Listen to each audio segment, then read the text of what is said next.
Recording is on. Recording. Bien. Qué bien que hablas en inglés. Buenas. No, es lo que graba. Bueno, sí. Buenas tardes a todos, todas, todes. Hoy, en un día no habitual, vamos a iniciar la tercera charla del Seminario Sudamericano de Filosofía y Educación. El problema está en que el invitado hoy me había comentado que el jueves, la charla iba a ser el jueves próximo, 25, pero lamentablemente él tiene un compromiso, se había superpuesto un compromiso con la Universidad de 3 de febrero, si no me equivoco, corregime, Carlos, y bueno, me pidió que pospongamos esa fecha y la podamos trasladar a hoy. Y bueno, hoy vamos a iniciar la tercera charla del seminario. La charla va a tener como título en el año de la pandemia, un poco de filosofía en la educación, continuando en la línea, ¿no es cierto?, de lo que venimos desarrollando, la primera de la pandemia y la educación, ¿no es cierto?, el problema de la igualdad de oportunidades, la segunda, el pensamiento desde la perspectiva de la literatura y la filosofía, es decir, de los dos ponentes, que fue Pablo García y el doctor González González, el primero de Uruguay, el segundo de Colombia. Y bueno, hoy tenemos la presencia, para mí es un placer, porque Carlos ha sido profesor mío en la maestría de educación, profesor de problemas de filosofía de la educación, y también he robado de su generosidad y ha aceptado ser también mi director de tesis de la maestría. Así que bueno, para mí es un placer tenerlos y que compartir con todos ustedes a Carlos. Y bueno, voy a leer el breve currículum porque eres muy humilde en esta cuestión. Me dio un currículum muy acotado de 4 líneas, como para tener algo de qué hablar. Pero Carlos Casali es licenciado en Filosofía por la UBA, doctor en Filosofía por la Universidad de Lanús, docente e investigador en las Universidades Nacionales de Lanús y de Quilmes, en donde dicta la Cátedra de Política, Estado y Educación, Historia de la Educación Argentina y Latinoamericana, Filosofía de la Educación y Problemas Contemporáneos de la Filosofía de la Educación.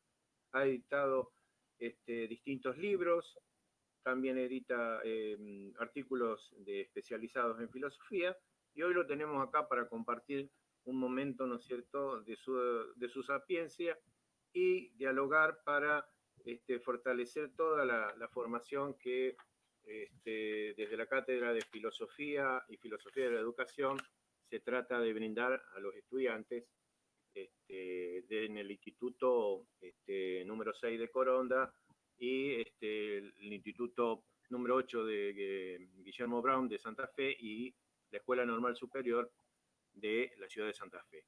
Bueno, sin tantas presentaciones, lo dejo con Carlos para que luego de que termine su exposición podamos realizar algunas preguntas, hacer una especie de conversatorio,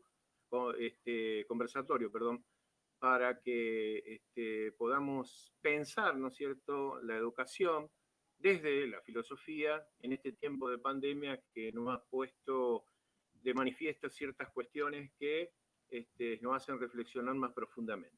Bueno, Carlos, gracias por estar y dejo en vos toda la responsabilidad de la charla.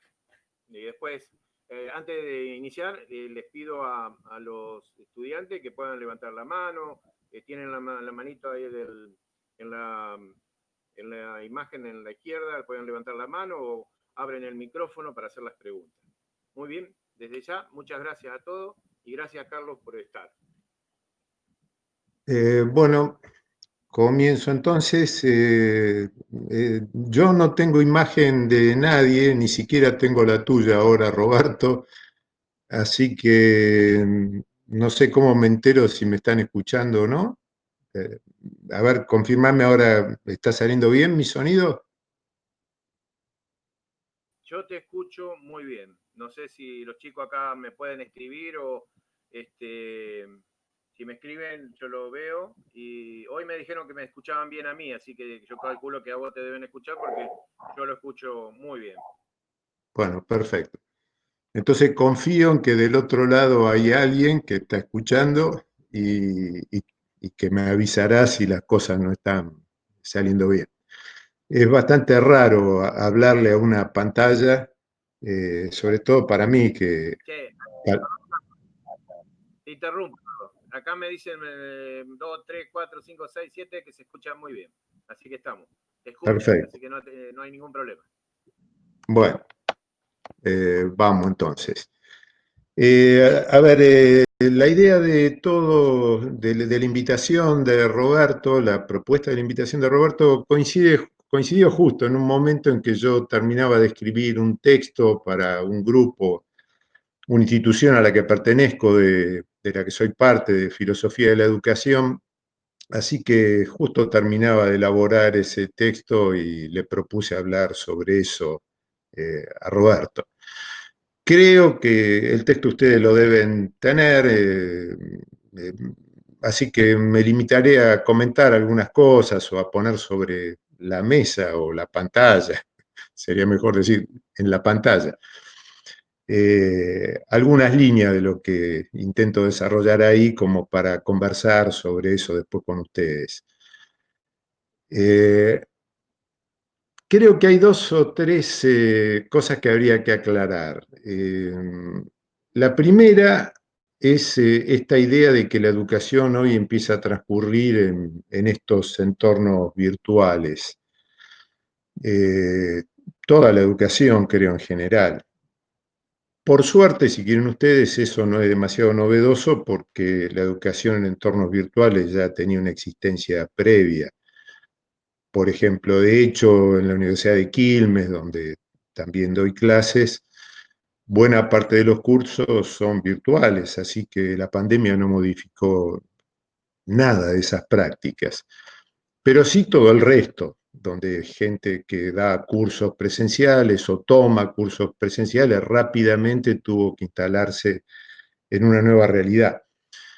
Y eso suscitó, sobre todo cuando esto empezó, para el mes de marzo, por ahí, marzo, abril, suscitó muchas incomodidades y todavía las suscita y muchos interrogantes. Y muchas de esas incomodidades y esos interrogantes son en parte un poco tremendistas y un poco catastróficos para mi gusto y también una resistencia a adaptarse a las nuevas realidades. Y me parece que abrieron un poco el espacio de la reflexión sobre lo que está allí presente. Y como yo creo que la filosofía es sobre todo hacerse preguntas sobre las cosas que normalmente o nos gustan o nos disgustan, las que queremos o las que nos queremos, pero sin reflexionar mucho, me parecía que era oportuno filosofar un poco sobre esta nueva situación. Eso fue un poco el disparador de todo esto, interceder, intervenir de alguna manera con una mirada más de interrogación sobre lo que estaba pasando. Y lo que está pasando es la pandemia, la cuarentena, la incertidumbre, la incomodidad, bueno, lo que todos sabemos, pero lo sintetizaría todo eso que todos sabemos en justamente incertidumbre. O sea, lo que sabemos es que no sabemos demasiado, ni de lo que pasa ni de lo que pasará. Y la incertidumbre no es una situación cómoda, no estamos cómodos dentro de la incertidumbre, pero es útil para la filosofía, ¿no? Suele ser una fuente de la filosofía. Preguntar, tomar distancia, interrogar. Bueno, así que este momento incómodo posiblemente es un momento fértil para pensar algunas cosas. Lo otro tiene que ver con la palabra crisis, que creo que lo podríamos poner acá sobre la mesa o en la pantalla. Las épocas de crisis suelen ser épocas fértiles para los cambios de rumbo, los cambios de paradigma, para plantear cosas nuevas, para sacarnos de encima estructuras viejas o envejecidas, estereotipos, normas, convenciones, que por un lado nos permiten vivir de cierto modo, pero a la vez frenan otras posibilidades, posibilidades de vivir de maneras distintas. Las crisis suelen ser oportunidades para esos cambios. Con oportunidades quiero decir, habilitan a que otras posibilidades se afirmen, se manifiesten, se expresen. Y esta es una de esas épocas de crisis. Crisis significa separación, ¿no? Disolución, disolución de los nexos que ordenan una realidad y le dan sentido. Bueno, en la crisis esos nexos se rompen o se oscurecen o se debilitan y entonces se separan las partes que componen una totalidad. Y entonces hay que pensar cómo unir todo eso de vuelta, dentro de qué horizonte de sentido todo eso puede volver a juntarse. Justamente una tarea de pensamiento, que de vuelta nos lleva al terreno de la incertidumbre, ¿no? En la crisis no sabemos dónde estamos parados. Y también puede ser un buen momento para pensar posibilidades nuevas. Y ahí es donde interviene la filosofía como a mí me gusta, como invitación a pensar cosas que no hemos pensado antes. Y en este punto también hay algo de mi actitud con la filosofía, que es una reacción frente a mucha cosa que circula hoy por todos lados, en los programas periodísticos, los programas de opinión, de gente que opina con gran convicción sobre cosas que no deberíamos estar tan convencidos en ninguno de los sentidos. Por ejemplo, que todo esto es la catástrofe final de la humanidad, o que todo esto es la crisis final del capitalismo, o que todo esto nos llevará a un capitalismo más salvaje. Vieron ustedes en el mercado de las interpretaciones y de las opiniones, circulan todo tipo de versiones, por izquierda, por derecha, por un lado más optimista, por un lado más pesimista, pero frente a la incertidumbre hay muchos que parecen tener convicciones muy firmes, que casi diría con una metáfora, ¿no? En el medio de la oscuridad parecen ver con claridad, y a mí eso siempre me resulta un poco sospechoso. Por lo menos sospechoso de que no se está pensando lo que hay, estamos proyectando sobre lo que hay cosas que hemos pensado antes, o deseos que proyectamos hacia el futuro, pero realmente eso no es pensar. Entonces, bueno, por ahí va mi propuesta, porque creo que la filosofía es esta apertura del pensamiento, ¿no?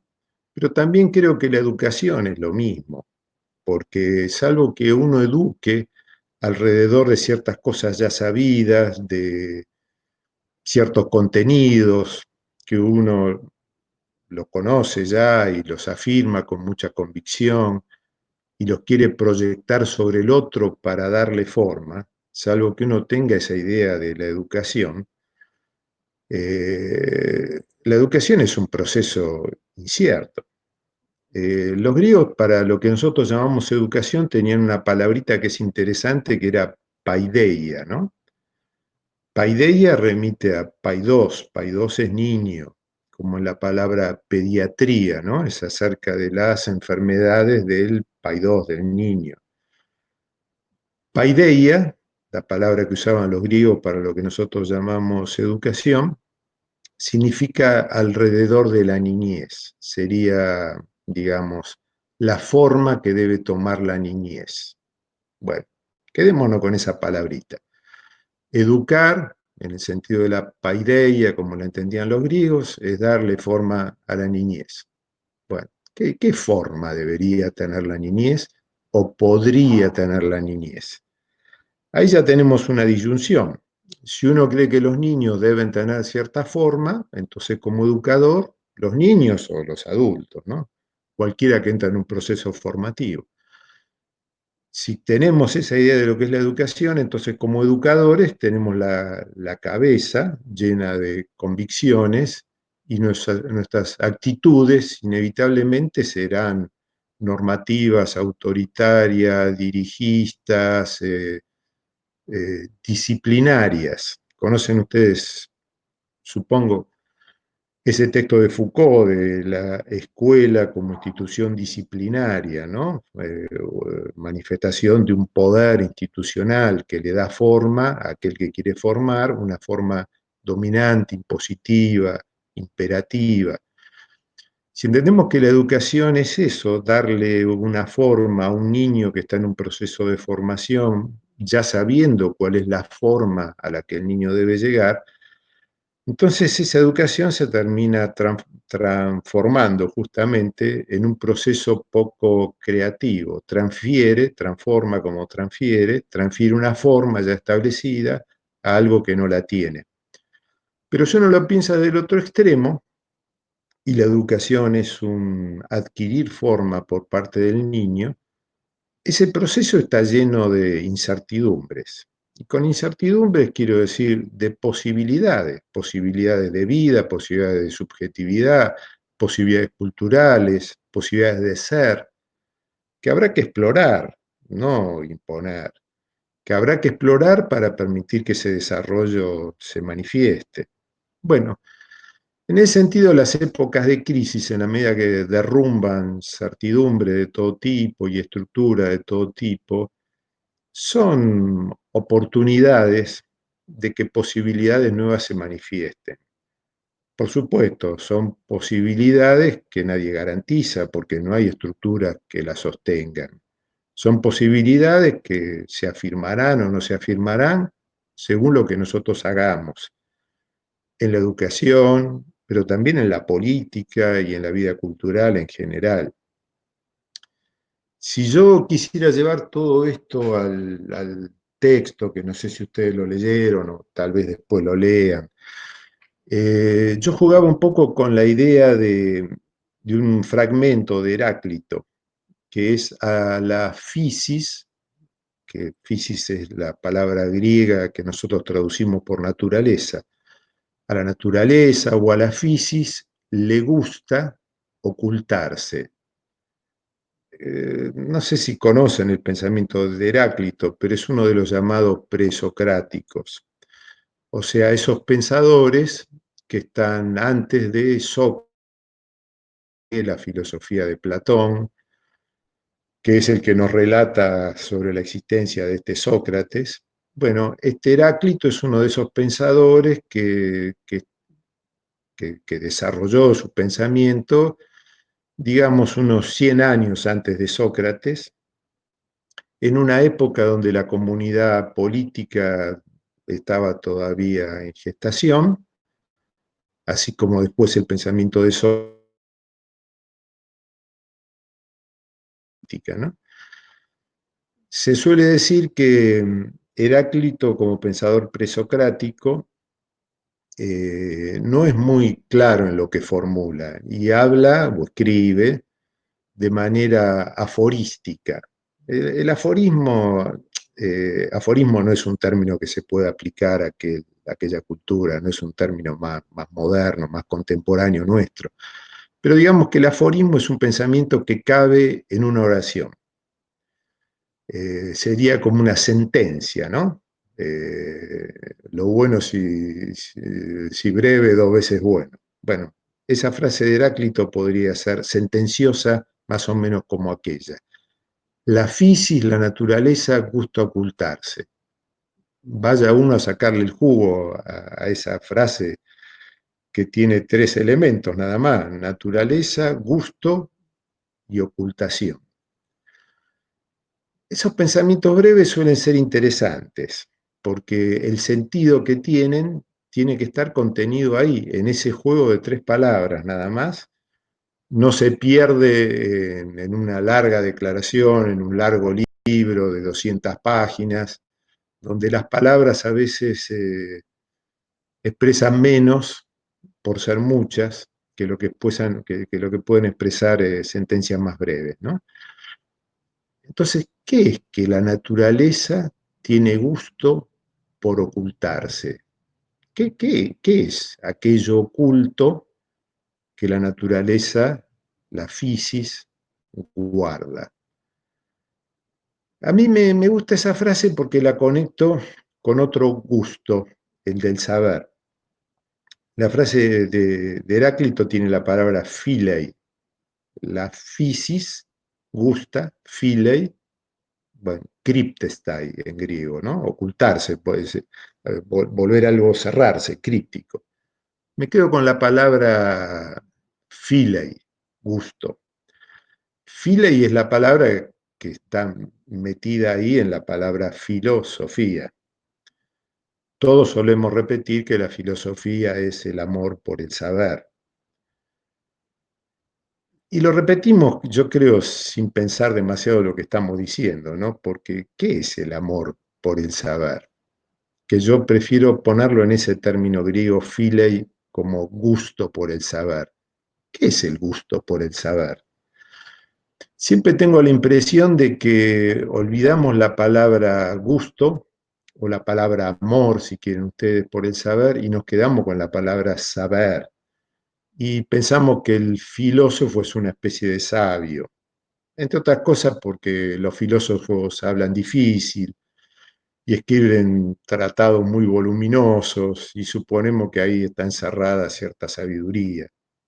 O tal vez eh, perdemos la palabra de gusto por el saber y nos quedamos solo con el saber, porque alguna vez hemos escuchado, hemos leído ese relato platónico de la República, donde se habla del rey filósofo y del sabio gobernante, estas figuras prestigiosas del saber.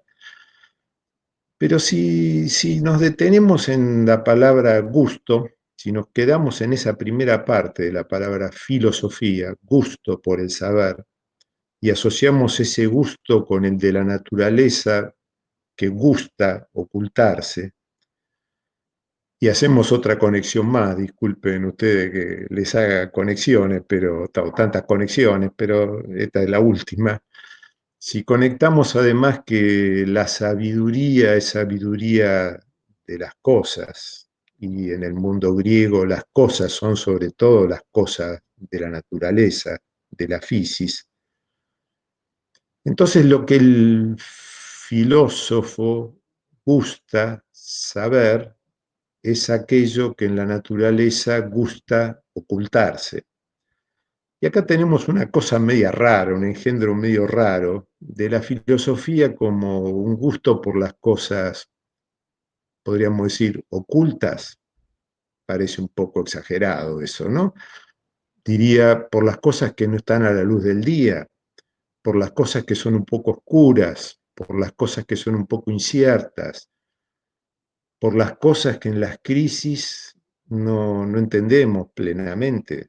Bueno, si nos dejamos llevar por esta idea de la filosofía, entonces la filosofía termina siendo algo bastante menos pretencioso que un saber, bastante más humilde que todo eso, bastante más incómodo que una ciencia, que después de todo tiene un método que le permite llegar, ir de la ignorancia al saber, pero dispone de un método que le puede dar confianza. En la filosofía no tenemos nada de eso.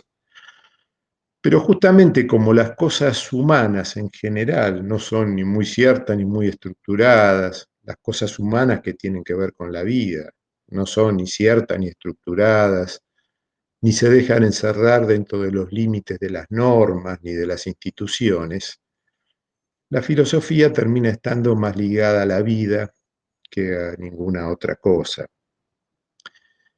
Y acá es donde me parece que en tiempos de pandemia, y en tiempos de pandemia donde las tareas de educar seguirán funcionando, es interesante servirse de la filosofía así entendida, no para iluminar las noches de ignorancia, como creo que yo ponía ahí en el texto, no porque la filosofía tenga un saber que derrama luz sobre la ignorancia, sino para ver en la ignorancia sentidos sentidos que pueden enriquecer las posibilidades que están a nuestro alrededor, que nos constituyen, que nosotros mismos somos. Entonces, con esto también quiero decir, cuando políticamente, sobre todo desde la presidencia, se dice que frente a la pandemia tenemos dos opciones, o la economía o la vida, yo creo que se plantea algo más profundo que una opción política, o por el capitalismo y la economía y todo lo que está detrás de todo eso, o la vida. Yo creo que la opción es más profunda y más compleja que todo eso. Es optar a pensar con más profundidad qué es lo que hay del lado de la vida, o simplemente optar por lo que no ofrece demasiado duda, que es la economía. Que no ofrece demasiado duda, quiero decir, porque se polariza ahí entre el éxito o el fracaso. Lo más probable es que después de la pandemia se nos venga encima un gran fracaso económico, ¿no? Pero ese fracaso lo podemos entender y lo podemos comprender. En cambio, las posibilidades de la vida y su límite, la muerte o la vida, ese tipo de cosas, son más difíciles de pensar. Pero creo que es ahí donde vale la pena realmente pensar. Y lo mismo pasa con la educación. La educación funciona cuando las escuelas existen como instituciones y nuestras prácticas se encarrilan por esos cauces. Pero sabemos también que esos cauces limitan las posibilidades y somos creativos, podemos encontrar, siempre estuvieron ahí, pero no las veíamos porque mirábamos otras cosas. Así como la crisis económica y la pandemia y el modo en que todo eso va a afectar a la economía nos lleva a pensar en formas de la justicia o de la injusticia, que normalmente no pensamos, probablemente con la educación pase lo mismo. Entonces, mi invitación es a no desesperarse, pese a que la situación es incómoda y es una situación límite, pese a que todos estamos ya un poco cansados, creo, de la situación que vivimos, pero tratar de encontrar ahí lo que hay de positivo. Y cuando digo positivo, no me refiero a algo que debamos afirmar alegremente, sino a lo que tiene de posible, ¿no? Porque la positividad de algo es una posibilidad que se concreta en el presente. Pero las positividades, las posibilidades que se concretan en el presente, son apenas la parte emergente de un montón infinito, indefinido, de otras posibilidades que no se positivizan y que tal vez valdría la pena explorar. Entonces, mi invitación es a filosofar en la educación, la pospandemia y el año de la pandemia y un poco de filosofía en la educación, que era el título del texto, filosofar en este sentido abierto que yo les decía antes, no como la imposición de un saber que ya tenemos, sino abrirse a algunas preguntas, eso es pensar, algo, la educación, que por más que tiene relatos y saberes muy constituidos, es algo abierto también en el fondo. Y así como no sabemos lo que es pensar, así tampoco, diría yo, deberíamos tener demasiada convicción acerca de lo que es educar. Permitámonos abrirnos a todo eso, a ser creativos, y a ser creativos siempre con algún objetivo, que creo que es construir sociedades más justas y, y, y poder pensar qué es eso, una sociedad más justa. Bueno, más o menos esos son los elementos que creo podría compartir con ustedes.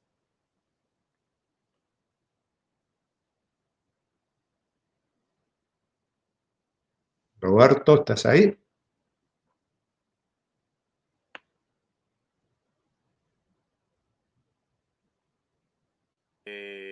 Gracias por estar y queda abierta el espacio para las preguntas.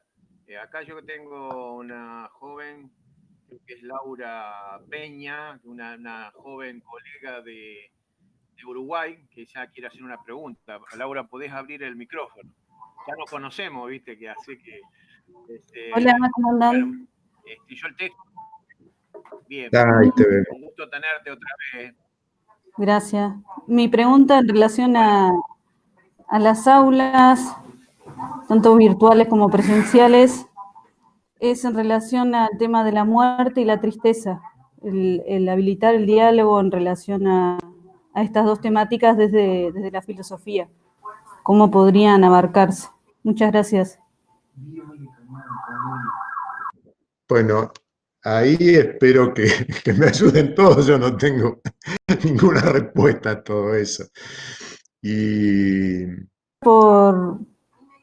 Ahí me...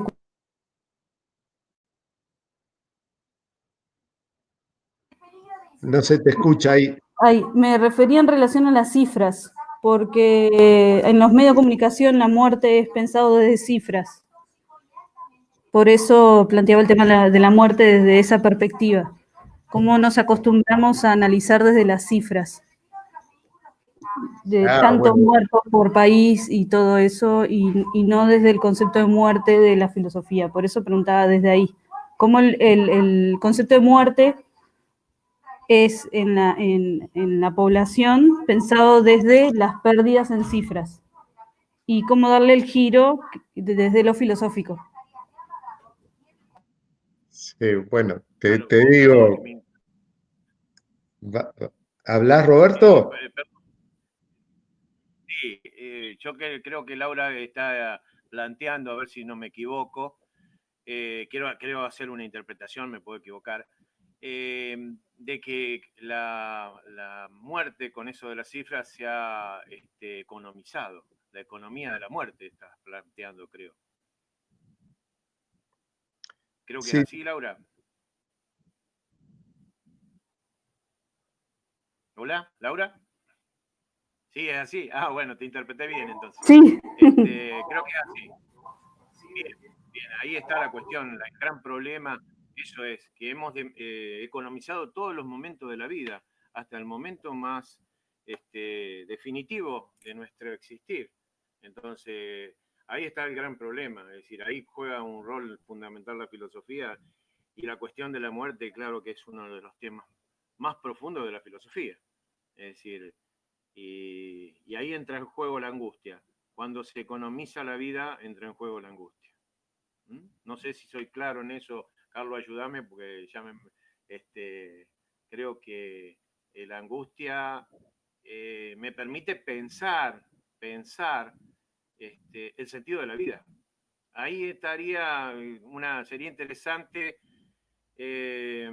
analizar los diálogos de Platón, donde Sócrates plantea si merece una vida ser vivida sin reflexión. Ahí está la cuestión. Yo creo que en estos tiempos que corren, donde hemos economizado todo, el tiempo, como decía Miguel el jueves pasado, también economizamos esta cuestión de la muerte. Bueno. Si acá... No sé, Carlos, si vos querés... Pongo un par de cositas en la conversación. Pues la filosofía sirve para eso también, ¿no? Para matizar un poco con palabras, variantes de algunas cosas. De esto, vos citabas a Platón recién, Roberto, y el Sócrates, que en realidad lo conocemos porque murió, si se quiere, trágicamente, ¿no? Pero a partir de esa tragedia socrática queda como una especie de lema o de sentencia del Sócrates que está a punto de morir, que dice la filosofía es una larga preparación para la muerte, ¿no? Que la conocemos, tiene bastante que ver con la trascendencia y con lo que llamamos metafísica y con toda esa filosofía que construye, sobre todo a partir de la muerte de Sócrates, Platón, hasta el punto que uno dice platonismo y metafísica como sinónimos. Pero hay otra variante en relación con eso, que es de Spinoza, un pensador de la modernidad del siglo XVII, y discute esa afirmación de Platón, de Sócrates Platón, o del Sócrates platónico, de que la filosofía sea una preparación para la muerte, y dice, es al revés, la filosofía es una larga preparación o meditación sobre la vida, para la vida. Y acá es algo más que, tenemos algo más que un cambio de palabras, porque quería decir dos cosas, ¿no? La muerte, las estadísticas, todo eso, cuando la muerte se transforma en una estadística, yo creo que no nos afecta demasiado. Es un número que todos los días escuchamos por la radio, la televisión. ¿Cuántos murieron hoy? Bueno, parece que acá estamos haciendo una buena cuarentena, mueren pocos. Parece que en Brasil, en Chile, mueran más, o en Estados Unidos mueren más, pero son números. La muerte que nos afecta es la muerte propia, ¿no? La muerte que nos amenaza a cada uno de nosotros, la muerte de la que somos conscientes, la muerte que nos limita. Y ahí es donde aparece lo que Roberto decía, la muerte frente a la cual nos angustiamos. Y yo creo que la pandemia, esta pandemia, yo nunca viví una cosa parecida. Yo soy una persona grande, tengo 67 años. Y en toda mi vida atravesé por, qué sé yo, por muchas cosas terribles, peligros, amenazas de todo tipo, catástrofes que se vienen o no se vienen, enfermedades, pero nunca un clima tan agobiante como este, ¿no? Realmente es bastante inédito lo que está sucediendo. Y yo, a diferencia de tal vez otros, vieron que hay mucha gente anti-cuarentena, anti-pandemia, hay mucha gente que cree que todo esto es una farsa, que no hay ningún peligro afuera, que todo esto es una ficción que construyen los poderosos para mantenernos encerrados. Yo la verdad es que creo es que por ahí anda dando vuelta un bicho que tiene un nombre medio ridículo, pero a esta altura ya familiar, y que es un peligro real. Entonces, el problema es qué hacemos frente a esa amenaza que tomamos por real. O bien la angustia nos paraliza, y hay angustia de ese tipo, ¿no? Gente desesperada, angustiada, que llora y grita, realmente gente que se desespera por eso. O bien lo tomamos en un sentido más existencialista. Lo que voy a decir es Heidegger de 1927, en un texto que se llama Ser y Tiempo, ¿no? Donde habla de la muerte y la angustia y el ser para la muerte, este tipo de cosas. Y lo que dice es que la angustia, que nos hace patente la muerte, nos arroja en el presente, justamente impidiéndonos que fuguemos hacia el futuro, ¿no? Que nos escapemos del presente hacia un futuro incierto, para hacernos cargo de nuestras posibilidades presentes. O sea, para que realmente, dice Heidegger algo así, como empuñemos nuestra existencia y nuestra libertad que se realiza allí, justamente explorando nuestras posibilidades que están allí, no las posibilidades infinitas, indefinidas, de lo que haremos mañana, que, que se disipan en el mañana que nunca llega. La muerte puede ser una existencial, ¿no? No la muerte real de las estadísticas o la que cuantifican las estadísticas, sino la muerte de la que nos angustiamos, la nuestra, la de cada uno, la propia. Esa puede ser una buena manera de encontrarnos con nuestras posibilidades. No sé si va mucho por lo que preguntaba la compañera, pero se me ocurre eso, ¿no? Bueno, Matías, había levantado la manita. Sí, acá estoy. Hola. ¿Se ve ahí, no? Bueno, abrí el está. micrófono y preguntaba, Matías, ¿no?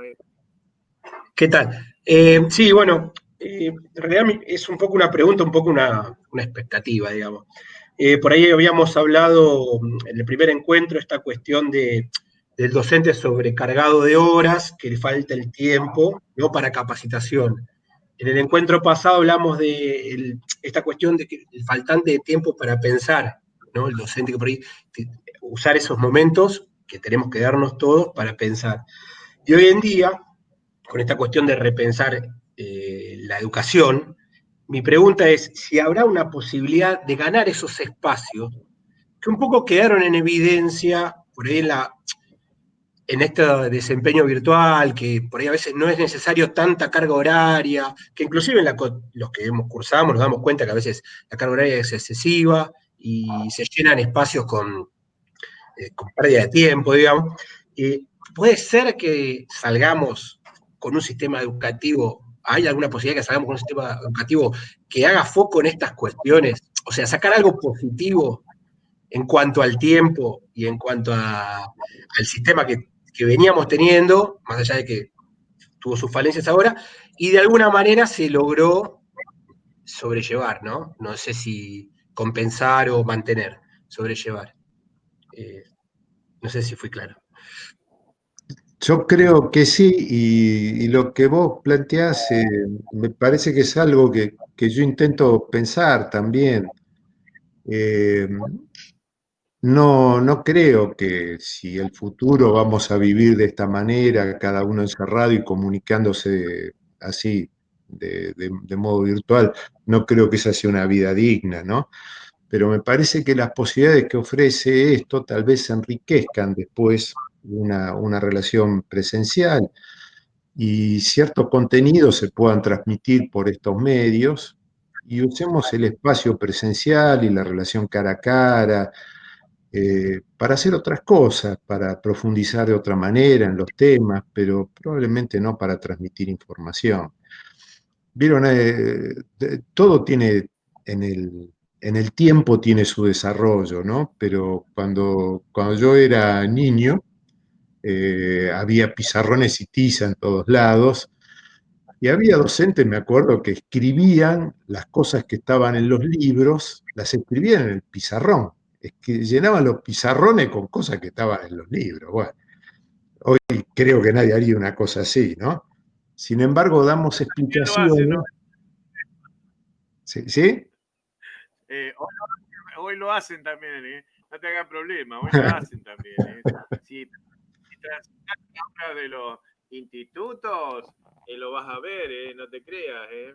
Bueno, Porque se ve, y ahí se está riendo Matías porque lo sabe.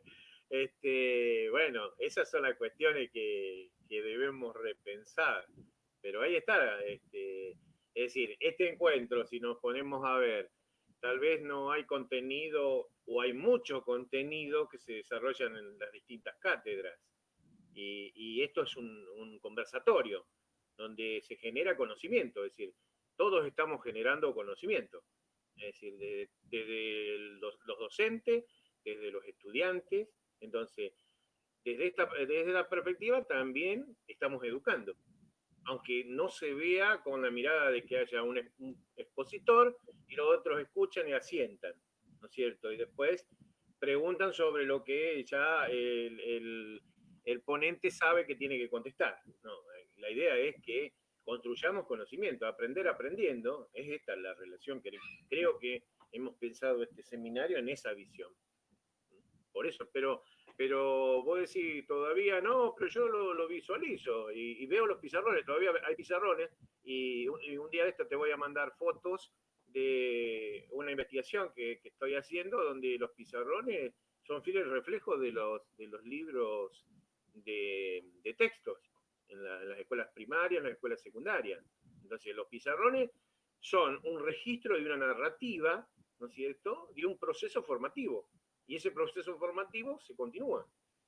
Entonces, esas son las cuestiones que debemos pensar, y más en este tiempo de pandemia y de la virtualidad. Como vos decís, el encuentro presencial tiene que tener una riqueza que me posibilita a mí aprender, compartir con el otro, ¿no es cierto?, nuevos conocimientos que yo desconozco. Como vos decías, el filósofo es eso, un buscador de conocimiento, no es alguien que posee conocimiento, ¿no es cierto? Entonces, esa es la visión, ¿no es cierto?, que debemos rescatar en el sentido profundo del término en este nuevo proceso. Hay yo siempre lo cito, de Bradbury, como un cuento donde se preguntan cómo se divertían y todos los chicos están con sus computadoras y encuentran un cuaderno y no sabían qué hacían con el cuaderno ni en los recreos. Imagina, no había recreos en ese periodo. Una ficción, ¿no es cierto? Que hoy esa ficción se está haciendo realidad. Paradójico, ¿no es cierto?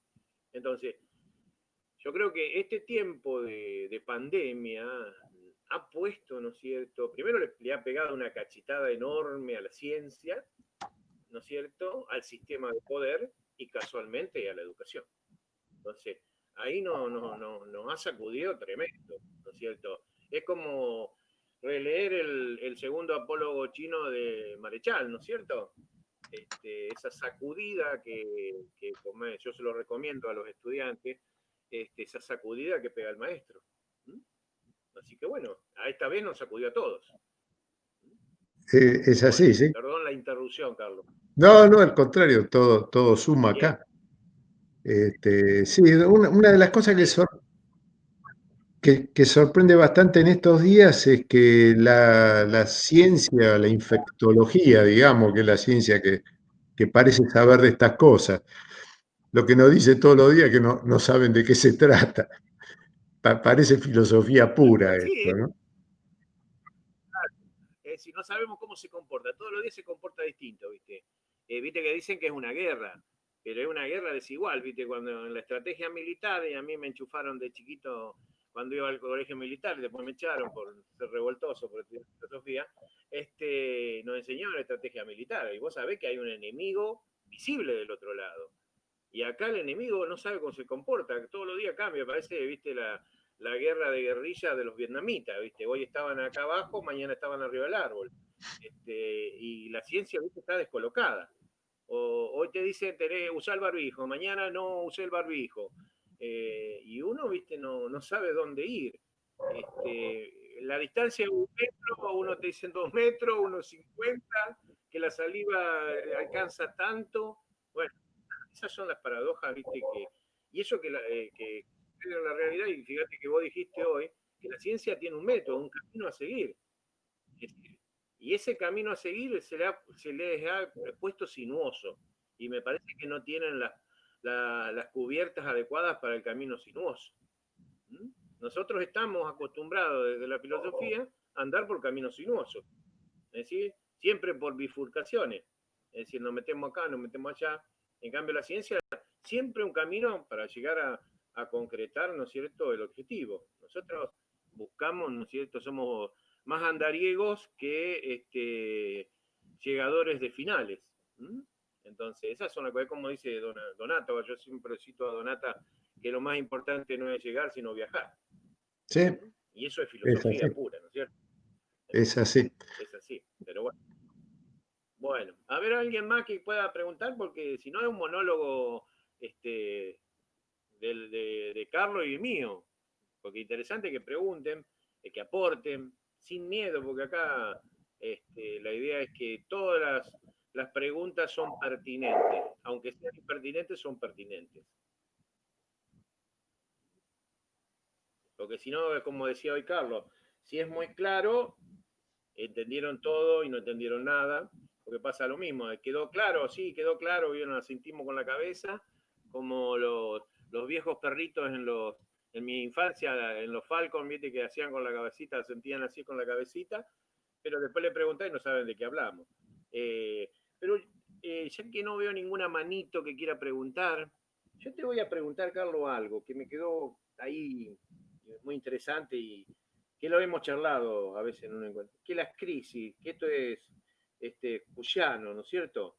Las crisis, ¿por qué la sociedad ve a las crisis como negativa, no como algo, como una expectativa de oportunidad? ¿Por qué pensás eso? ¿Tiene mala prensa? No, porque me parece que simplemente nos desacomoda y a mí personalmente no me gusta nada la crisis. Yo prefiero que cada día cuando me levanto el mundo sea como espero que sea.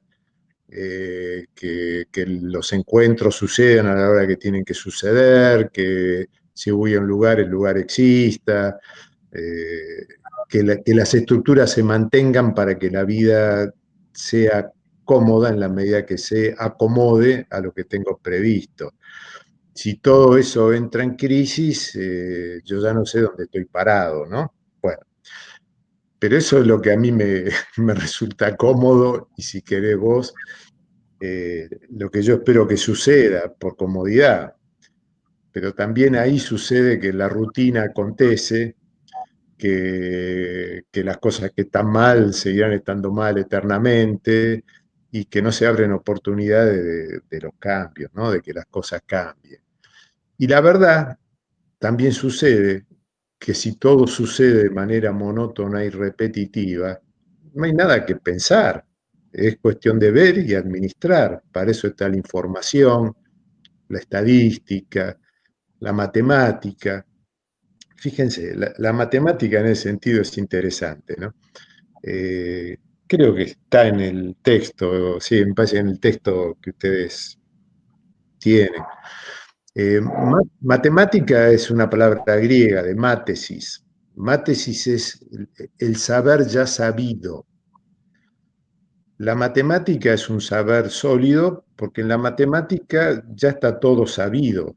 Lo que uno hace dentro del plano de la matemática es recombinar cosas que ya están ahí y se recombinan de ciertas maneras. Lo que estoy diciendo es tal vez un poco salvaje para algún matemático que me podrá refutar, ¿no? Mi matemática es muy elemental y lo que digo lo digo de la filosofía, pero creo que es así. Matemática. ¿Eh?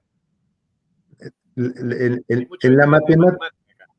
En la matemática no debería haber sorpresas y cuando sumamos 2 más 2, presumiblemente, muy presumiblemente, dará 4. Bien, eso no da certeza. Si hago esto y hago lo otro, necesariamente sucederá aquello otro. Ahí no hay mucho que pensar, hay mucho que calcular con método y pasos firmes que dar y no saltearse ninguno y el resultado estará asegurado. No hay mucho para pensar ahí.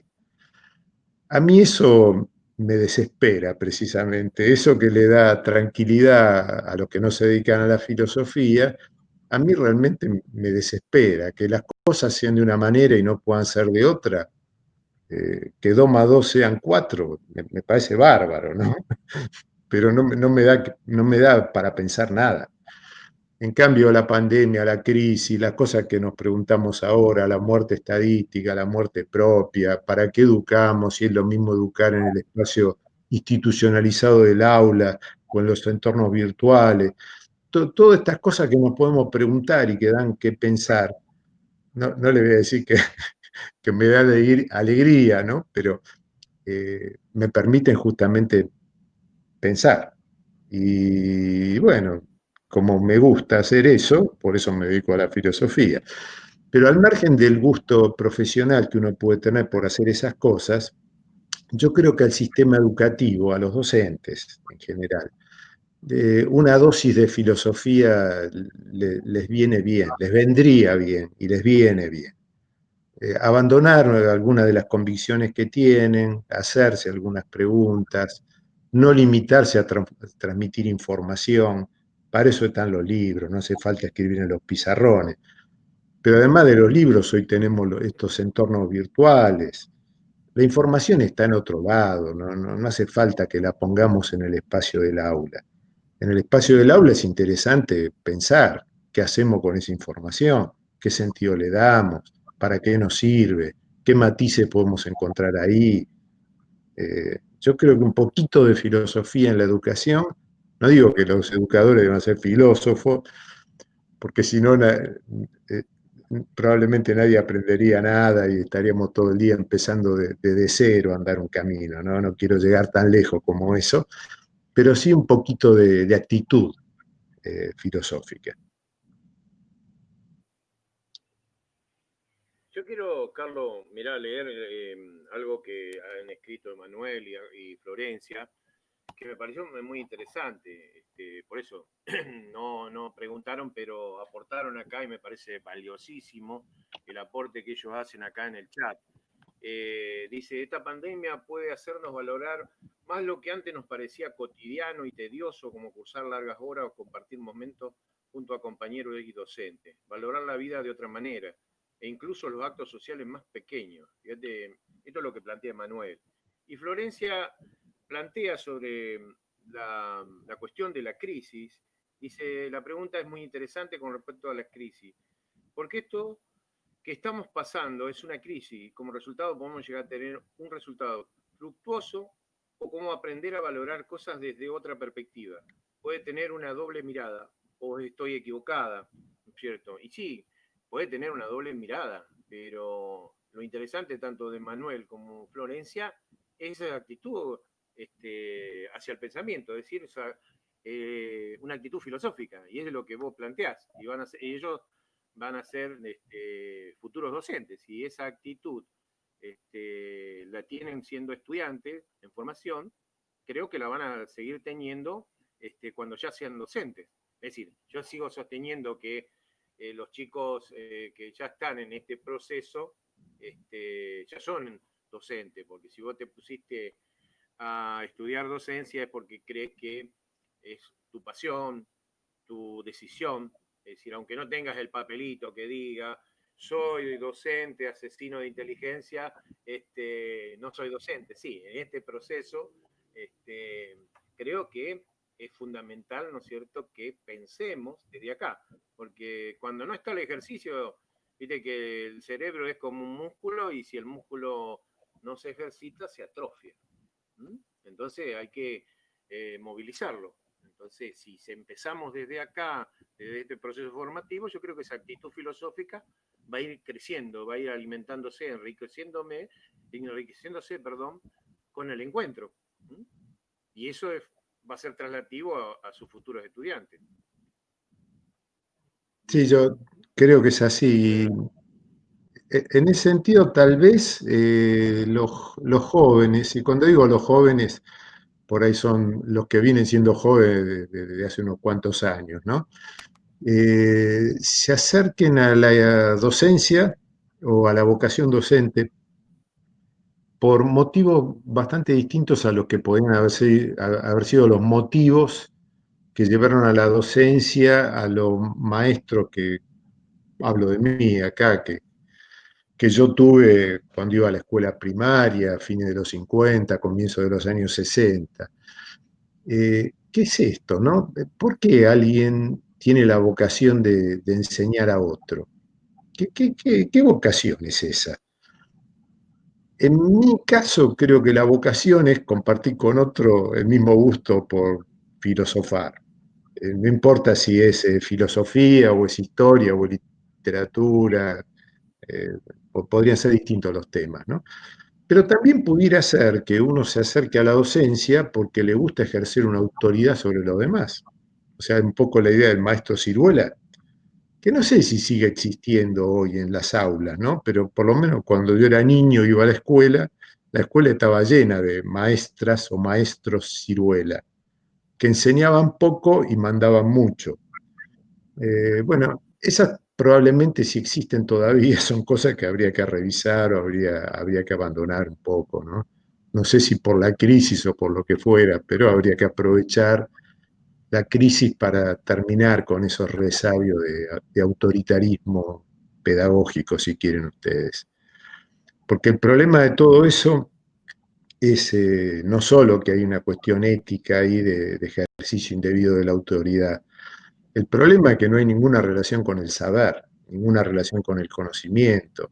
Cuando yo le impongo al otro contenido que debe incorporar, le impongo informaciones que el otro debe incorporar, no despierto en él ningún deseo de saber. Y creo que todos intuimos que sin que haya un deseo de saber, no hay ningún aprendizaje. Habrá alumnos obedientes que cumplen con todo lo que esperamos que hagan, pero no llamaría eso aprendizaje, ¿no? En un sentido más noble de la palabra. Bien, sí, comparto totalmente lo que vos planteás. si no convocamos al banquete, digo yo, del conocimiento, imposible que puedan desgustar, ¿no es cierto?, el conocimiento. Viste que yo hago una analogía gastronómica, ¿viste? Cuando uno va a un casamiento que lo invitan y pagás la tarjeta muy cara, comés todo y no disfrutás, ¿no es cierto? Y en cambio, cuando vas a un lugar y disfrutás la comida, cuando te preguntan qué había de comer, detalle por detalle lo que degustaste. Y cuando comes por la cantidad, terminás empachado, como decía mi abuela, y ese empacho no genera conocimiento, al contrario, genera una reproducción del conocimiento. Es decir, hay una mente que ha sido colonizada en base al autoritarismo, a la imposición, que se va diluyendo, ¿no es cierto?, en el pensamiento. Es decir, no genera un pensamiento propio.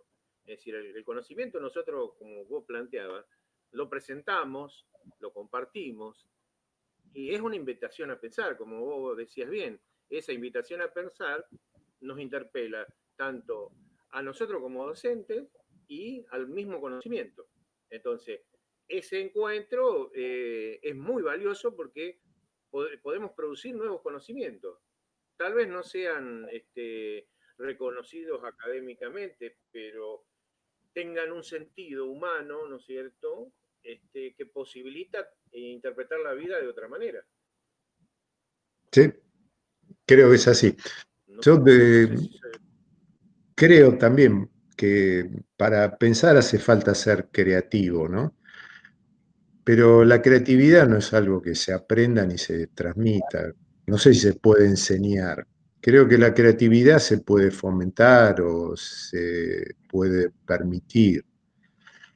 Y me parece que cuando uno transmite conocimiento, lo que espera es que del otro lado haya recreación de conocimiento, producción de conocimiento, creación de conocimiento nuevo. Bueno, eso es lo que hace falta siempre.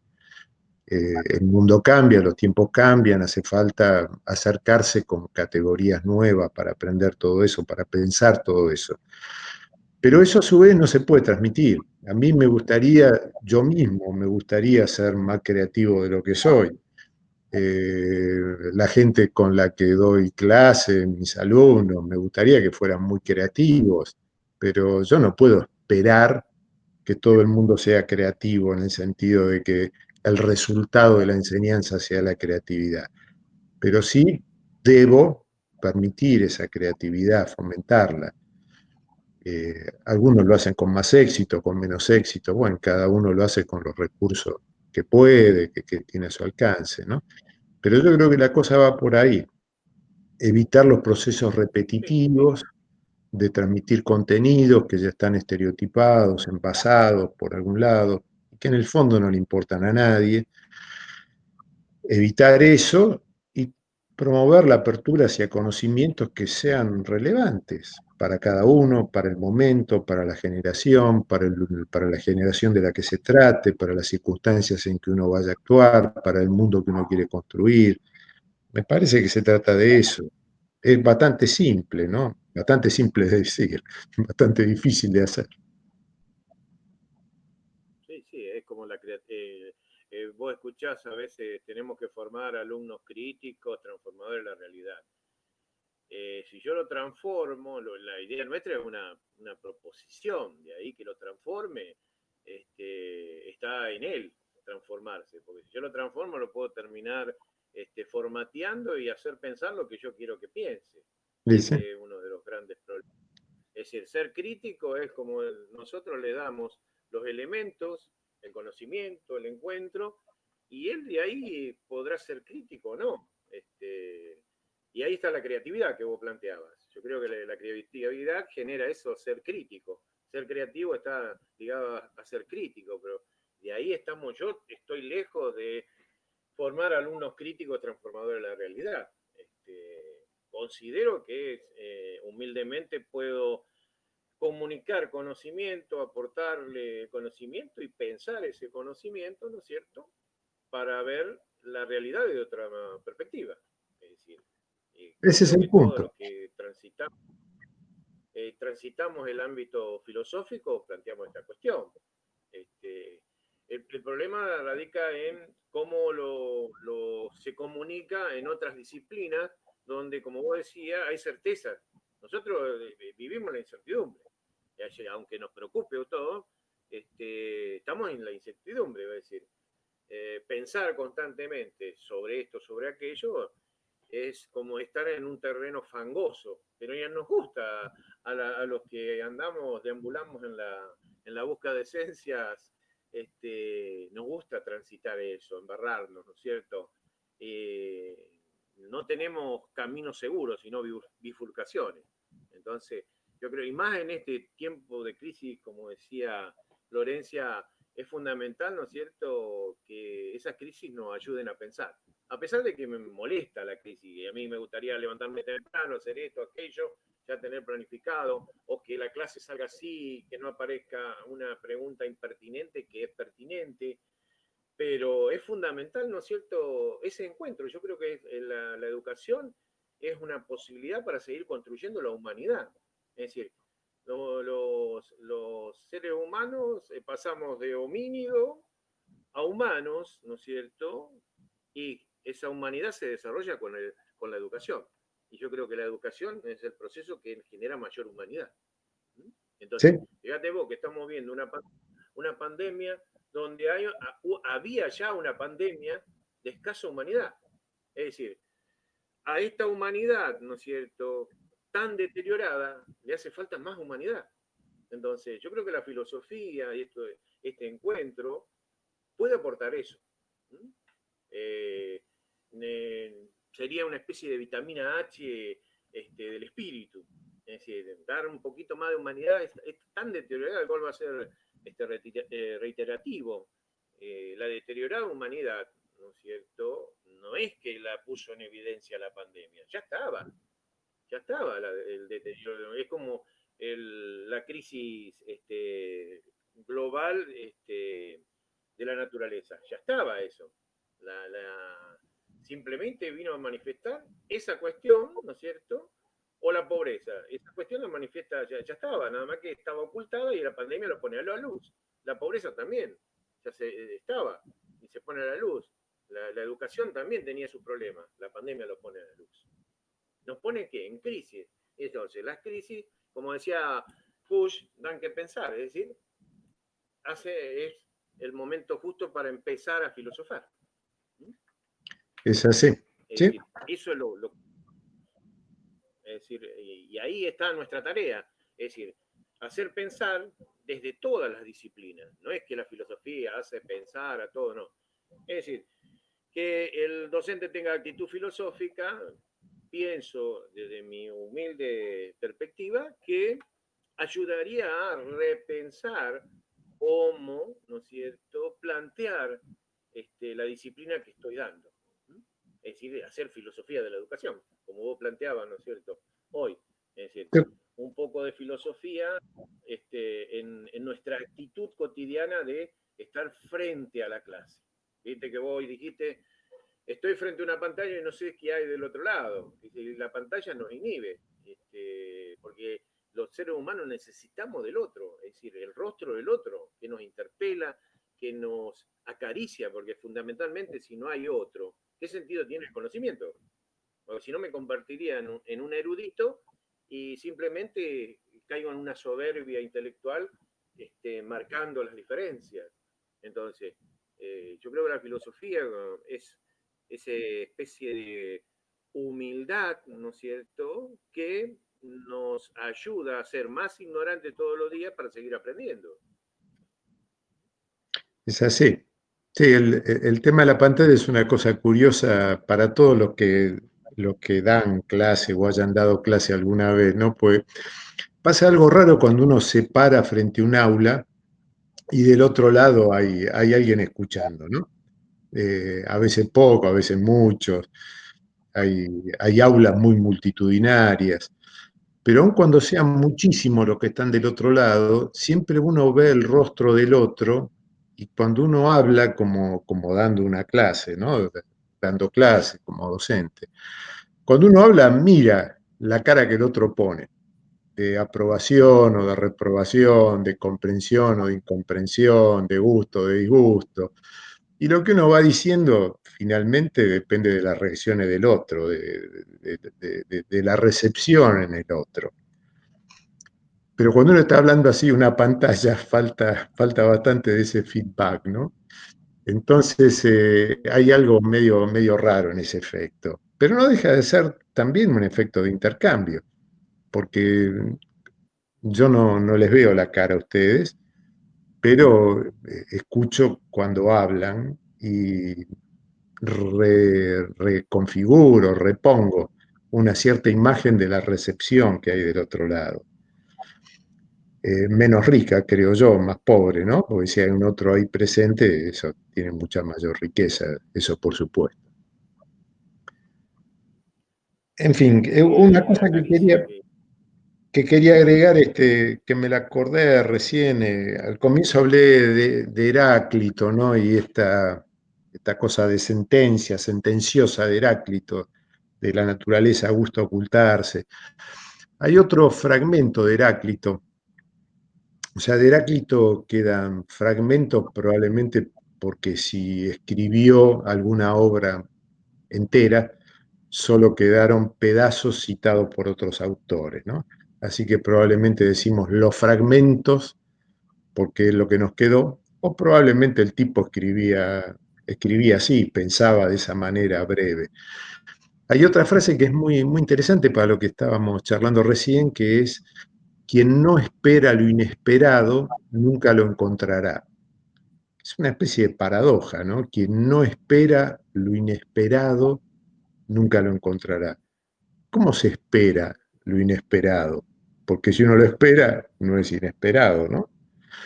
Ahora, si lo inesperado llegue sin que de alguna manera lo esperemos, sin que de alguna manera tengamos la capacidad de recibirlo, que nos interpele, va a pasar de largo también. Y yo creo que se trata un poco de eso, en esa actitud de la filosofía, ¿no? O de la crisis, o de la pandemia, o de las posibilidades, o las novedades, o las cosas que irrumpen como realidad desde el exterior, o sea, que no tenemos previstas ni esperamos. ¿Cómo las recibimos? ¿Estamos suficientemente abiertos para eso? Lo voy a poner como un ejemplo de maestro, de docente que no quiere ser maestro ciruela. Cada vez que un alumno nos interroga, ¿nos dejamos interpelar por la pregunta o tratamos de reducir lo que nos pregunta a lo que encaja con la respuesta que queremos dar? En las conversaciones cotidianas solemos hacer mucho de eso, ¿no? Escuchamos poco y hablamos mucho. No, nos apuramos mucho para hablar y responder, la mayor parte de las veces aún antes de haber escuchado la pregunta que el otro hace, y mucho menos antes de haber comprendido lo que el otro nos está diciendo, ¿no? Bueno, todos esos son ejercicios de apertura, creo yo. Bueno, eso nomás. sí, mirá, yo voy a leer que me pareció interesante un aporte de Alexis acá. Dice, es posible que en la cultura de la inmediatez, el no detenernos a filosofar o reflexionar y la excesiva economización de la sociedad nos ha deshumanizado. Lleva a parte de la sociedad a valorar más la economía o las disputas políticas que la propia vida ante la crisis generada por el virus. Es muy interesante lo que plantea acá Alexis. Fíjate vos que nos plantea el tema que hemos hablado, que es la economización de la vida misma. La vida misma se ha economizado desde la infancia. El encuentro anterior hablábamos de la infancia, que de los 3 años ya está institucionalizado un niño. Entonces, su infancia es en base a una institución. Es decir, el juego es un juego arreglado, a pesar de que en los jardines se hable de juego libre y todo lo demás, pero ya está institucionalizado. Entonces, se va perdiendo eso. Y fíjate que vuelvo a repetir lo que dije en la clase, perdón, en el encuentro anterior. El niño, uno de los mejores como es, verbos que conjuga es comprar. comprame, porque ya hay todo un tramado, ¿no es cierto?, que va economizando. Fíjate vos que la pregunta, ¿qué vas a hacer cuando seas grande? ¿Y qué va? El chico quiere ser esto, quiere ser otro, porque le dicen que sea. Pero si un chico te dice, yo quiero jugar, rompe todos los esquemas, pone en crisis a la sociedad.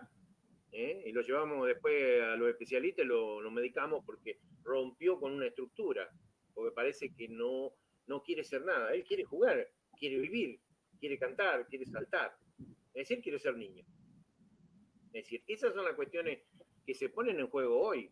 Es decir, Sí, así. ¿para qué estudiar? Esas son las cuestiones que tenemos que pensar y nos interpela. Y hoy la pandemia pegó un cachetazo en esta situación que los padres, ¿cuándo va a volver la escuela? ¿Qué hago con los chicos? Bueno, y yo escucho muchos que son antiescuela y hoy no saben qué hacer con los chicos. Son antiescuela porque había escuelas que tenían la presencialidad, pero ahora que la presencialidad no está por la pandemia, ¿qué hago con los chicos? Y con los chicos hay que jugar, ¿no es cierto? Bueno, Hay que pero Roberto, por eso eso que estás planteando, Roberto, es de los padres que no saben qué hacer con los pibes, ¿no? Que están en la casa y no están en la escuela.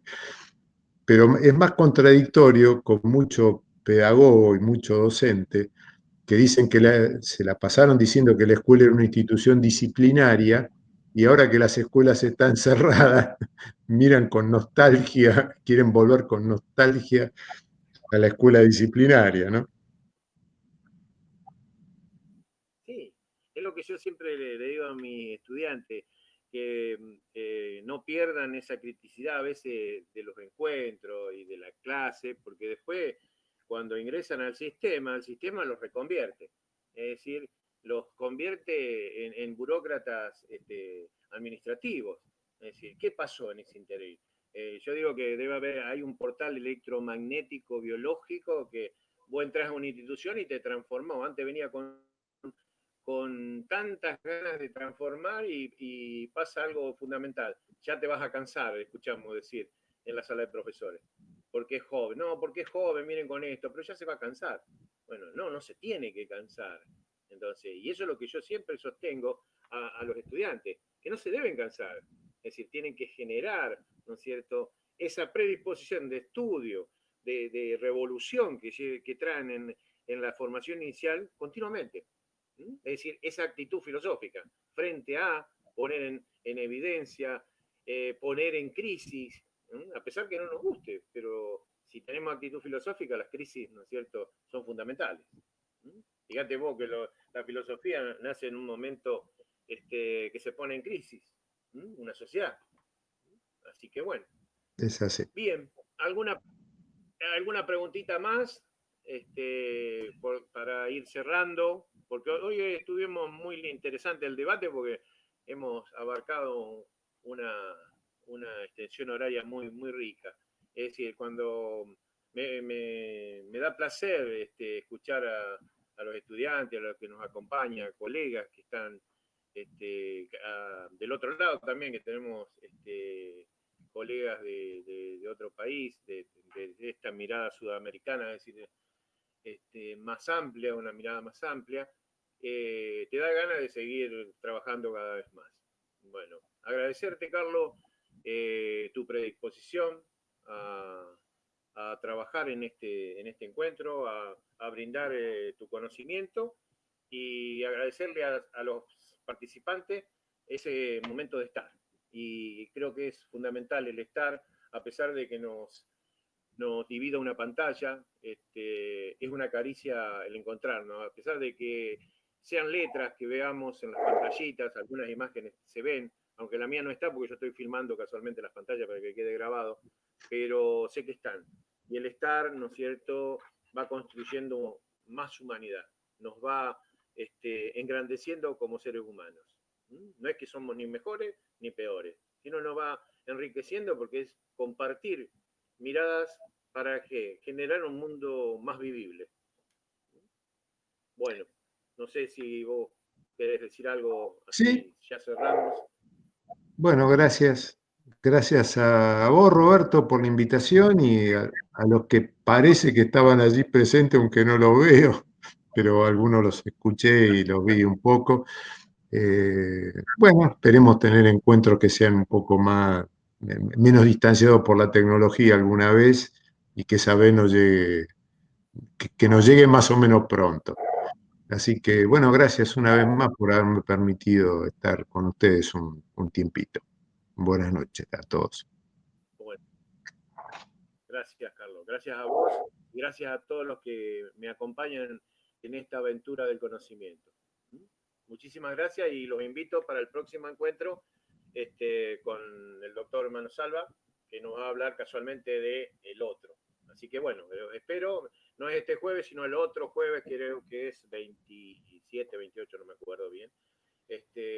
Así que bueno, un enorme abrazo a la distancia. Y gracias por estar. Chao. Chao, hasta luego. Chao.